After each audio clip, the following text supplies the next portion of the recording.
ஒரு அம்மா அங்க இருந்து பேட்டி கொடுக்குறாங்க சார். அவங்க சொல்றாங்க கூட்டம் இருந்த அன்னைக்கு 500 போலீஸ் தான் வந்துச்சு, செருப்பும் கிழிஞ்ச கொடியையும் பாதுகாக்கிறதுக்கு இவ்வளவு போலீஸ் எதுக்கியான்னு கேக்குறாங்க அந்த அம்மா. பார்த்தேன் நான். கரூர்ல இருக்கிற ஒரே ஒரு போலீஸ்காரனு கூட இந்த சந்து வேலுசாமிபுரம் இவ்வளவு கூட்டத்தை தாங்காதுன்ற அறிவு இல்லையா உங்களுக்குன்னு அந்த அம்மா கேக்குறாங்க. அந்த அம்மா போலீஸ் அட்மினிஸ்ட்ரேஷன், கிரௌட் மேனேஜ்மெண்ட் இதையெல்லாம் படித்தவர்கள் கிடையாது, எளிய பெண்மணி. இயல்பா சொல்லுது அந்த அம்மா. ஒரு போலீஸ்காரனுக்கு கூட இந்த ரோடுல இவ்வளவு கிரௌடு தாங்காதுன்றது தெரியாதா? படிக்கிற பசங்க சார், படிக்கிற பசங்களை கண்ட்ரோல் பண்ண முடியாது சார். மரத்து மேல ஏறான் சார், சொன்னா கேட்க மாட்டானுங்க சார்.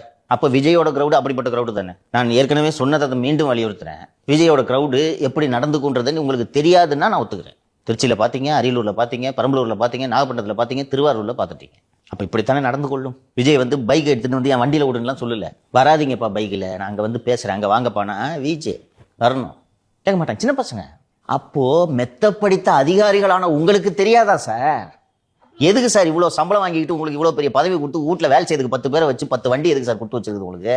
சாதாரண அந்த அம்மாவுக்கு தெரியாது, அந்த அதிகாரிகள் தெரியாது.